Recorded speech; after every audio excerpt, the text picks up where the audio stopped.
तमाम हिंदुस्थानच्या आणि जगामध्ये जे जे आतंकवादाच्या विरोधात लढणारी सगळे राष्ट्र आहेत त्यांना अतिशय आनंद झाला. कारण की निरपराध लोकांचं अशा पद्धतीचं हत्या करणे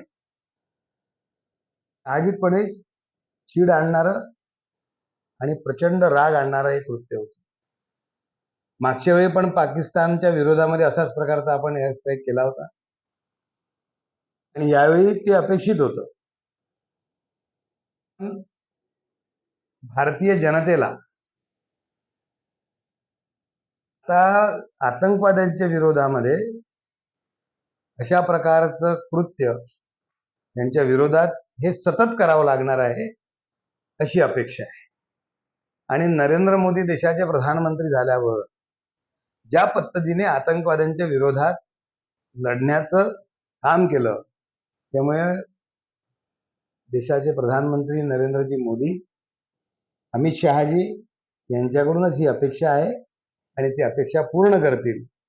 आणि ऑपरेशन सिंदूर हिंदुस्थानच्या कुठल्याही स्त्रीच्या ज्यावेळी सिंदूरला हात लावला जातो याची काय प्रतिक्रिया होते हे पाकिस्तानच्या बरोबरीने संपूर्ण जगाने बघितलं आहे.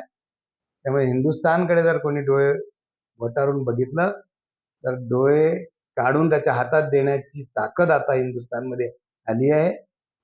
आणि म्हणून या घटनेचा सगळ्यांना आनंद झालाय की बदला घेतलाय. पण आता इथे न थांबता यापुढेही असंच संघर्ष करत राहायला पाहिजे ही जनतेची अपेक्षा आहे. आता विरोधकांनी समजून घेतलं पाहिजे की ही वेळ त्याची नाहीये. त्यावेळी आपण नंतर डिस्कशन करू. सध्या ते एकजुटीने होऊन मोदीजींच्या पाठीशी उभं राहण्याची आवश्यकता आहे. विरोधकांना आमचं एवढंच सांगणं आहे की ही वेळ एकमेकांची उणत दुणं काढण्याची नाही, ती आपण पुढे 6 महिन्यानंतर काढू. पण आता एक संघ होऊन मोदीजींच्या पाठीशी उभं राहणं, हा हिंदुस्थान किती कणखर आहे, आम्ही किती सगळे एकत्र आहोत हे दाखवण्याची वेळ आहे. त्यासाठी म्हणून सगळ्यांनी कामाला लागलं पाहिजे. मोदीजी नक्कीच हिंदुस्थानच्या एकाही व्यक्तीचं सांडलेलं रक्त वाया जाऊ देणार नाही.